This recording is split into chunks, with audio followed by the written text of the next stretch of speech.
Togosan Bugogo, Togosan Namkulu. I wanted to take a minute to speak about a lesser known effect or side effect of trauma, which is over-responsibility. A lot of people that have been affected by trauma have grown up maybe with addiction or alcoholism in their homes. A lot of people that have the healing gifting are empaths, highly sensitive people, and sometimes what goes along with this is also people pleasing, right? Peace at any price, avoiding conflict, and wanting to make other people happy at the risk of our own boundaries, limits, and happiness. Either to be accepted, to garner our own self-worth, to be seen and felt, to be acknowledged.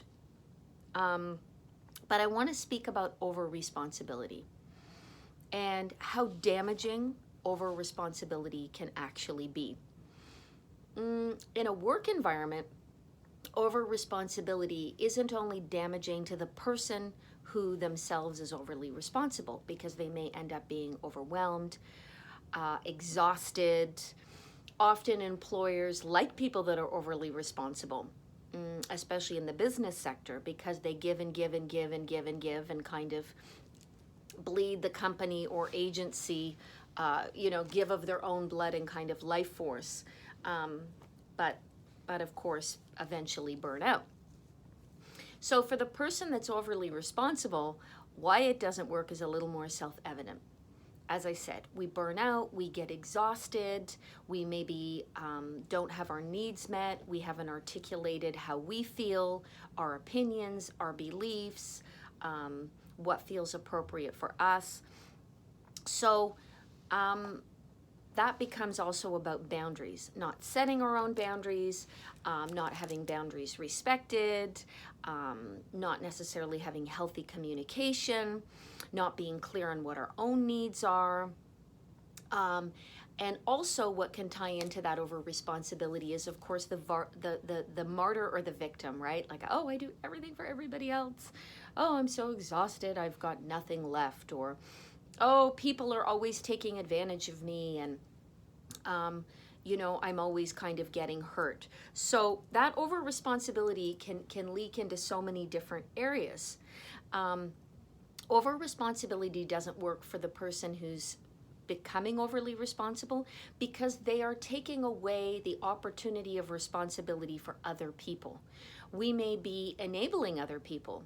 We may be robbing them of the opportunity to learn and grow in the way that they need to.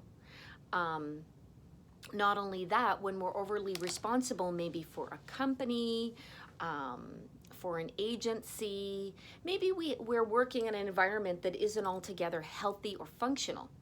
We can find that in becoming overly responsible, we get taken advantage of. And not only that, but the people around us aren't necessarily growing. The agency or the company isn't necessarily growing either, because one person is saying, I'll do it all. Not only that, if you're trying to do everything and being overly responsible, chances are there's going to be big gaps. How well are you going to do it? You may not do things that well because you're so overwhelmed and taking on so much to begin with that you're not able to take care of yourself, tend to your own needs. You may not be sleeping, you may not be eating properly. And not only that, but it's not becoming clear, or hasn't been made clear to other people, the community, the family, the agency, or work environment where their responsibilities lie. So in order to have a healthy and functioning family, community, work environment, there needs to be, everyone needs to be taking responsibility. Everyone needs to be doing their share and also fulfilling their own gifting and abilities. So if you step in and you're overly responsible, you may not have the skill set, or the ability to actually take care of something. You may say, I'll do this. My mother isn't doing well. and she's dealing with, let's say, a severe condition, and you've decided, no, I'm gonna take care of her in all matters. Okay, but are you the one who's meant to do that? Is a nurse maybe required? Does your mother maybe need a psychologist as she's dealing with severe illness or pain? So it is a little bit with the over responsibility of a God complex, right? Because we get this idea in our head that only we can do it. Only we're up for the task. Only we're the ones to kind of do it. And again, with that martyrdom. And then, as I said, with the victimhood, I'm exhausted. You know, I'm taking care of this person day and night. It's more than I can handle. And then eventually, with over responsibility, if we just keep pushing past, our mental health is affected, our physical, emotional, and spiritual health is affected, and our relationships, because we can end up intervening and getting involved in things that aren't our responsibility and aren't our business. So this is really, really important. Now, here's some things to reflect on when you're given a situation that your knee-jerk reaction may be to kind of jump in there. So again, response ability, right? Our ability to respond. And we have to get clear if something is in fact our response ability or if in fact it isn't. And also getting clear on if I meant to do something in this situation, what might that look like? And having boundaries within that, because boundaries help to keep us healthy emotionally, physically, spiritually, psychologically, keeps us healthy and our interrelationships healthy. So boundaries aren't walls and are impermeable. They can be moved, right? They can be moved and they can be reestablished, but they are essential to having healthy relationships. Okay, so the first thing we want to do is when we're given something that we may be tasked with, or an issue, it could be a crisis, it could be anything, we want to try and seek clarification. So try to understand what is in fact the issue, what is happening here. Get your details, collect your data. What is the issue? What is the problem?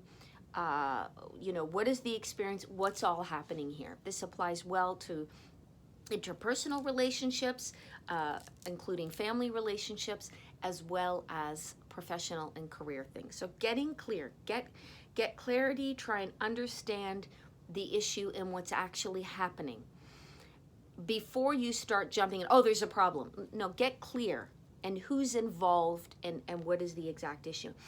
Then, for those that are overly responsible, take a minute. Don't jump in. Instead of stepping in, step back and take a minute to kind of assess, step back. Okay, this is the information. This is what I know about this particular situation. Okay, this is how things are looking. You're taking a minute to step back before leaning in. That may mean that you say, can I get back to you about this? Or can we touch base about this in our meeting that's happening on Thursday? Then you want to take a minute to look at where are you in this equation, okay? Are you rested? Have you eaten? Are you capable of doing this?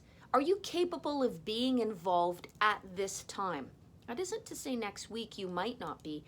Is this something I'm capable of even being involved in? That's the first question to ask yourself. For many people that are working from home with a pandemic or even working out in the world tangibly, people are exhausted right now, right? So do I have the bandwidth for this actually? Am I capable of this? Then you want to take a minute to ask yourself, is this my responsibility? Right? Is this my responsibility? If your son has punched another kid in the face, it is your responsibility to address the issue and to speak with your child. Your children are your responsibility. But there may be other things that, okay, there's been an argument between my brother and my father. It's got really heated. They're not talking. and my mother has asked me if I will smooth the waters over and kind of interject. Is that my responsibility? Actually, this is a role I always fall into. I'm always doing the go-between with family relationships. So take a sec. Is this my responsibility? And the next question is, do I need to intervene? Is my intervention required? Do I need to involve myself? Right? Do I actually need to be involved? Does this involve me? And do I need to actually involve myself? Do I need to contribute somehow, some way? Do I need to support somehow, some way, share, or participate? So take some time. You've stepped back to get clear on this. Okay. Am I responsible? Do I need to participate, share, contribute, support, or involve myself or intervene, right? And then you're taking a minute to look at whose responsibility is this actually? It may be more than one person. Who is responsible for this? So my father and my brother are fighting. They've had this big blow up. It's actually their responsibility to work this out. However, if my brother calls me and is feeling upset and wants a listening ear, do I have the ability to support? Can I support him? If I'm not able to listen to him, maybe I've had 3 nights of no sleep, you've been up with a crying baby, maybe the relationship, this has been ongoing, and anytime you listen or try to give insight, it's just not listened to. So check in. Is this helpful? Is this helpful to this person?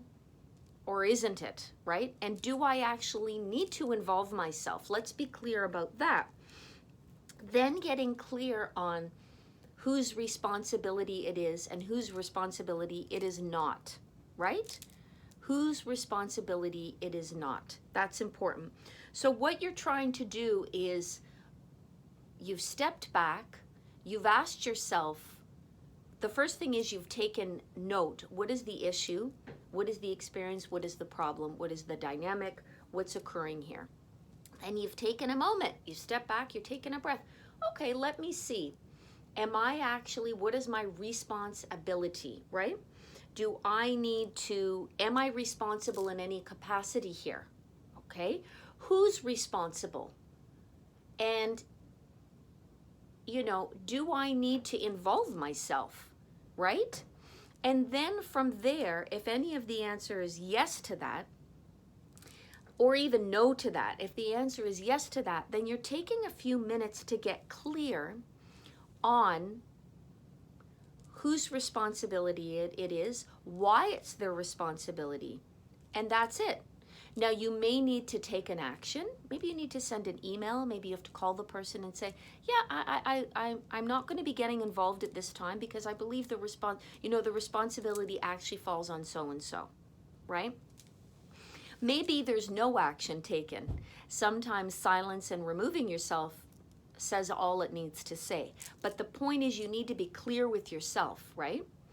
And part of what you're doing here when you're looking at who's responsible and who isn't responsible is you're also having a look at boundaries, right? Your own internal boundaries, boundaries in relationships, boundaries in working environments. And this is important because you may get involved in everything and overstep.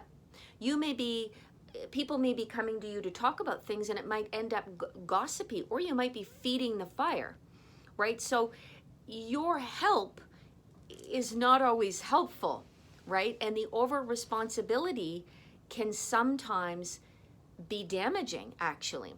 Not only are you keeping people away from recognizing their own responsibilities and responding to their responsibilities, but you're also, some of the actions you can take, I've got good intention, I want to help everybody, can actually be meddling, intervening, and causing even more harm. So this is another key piece.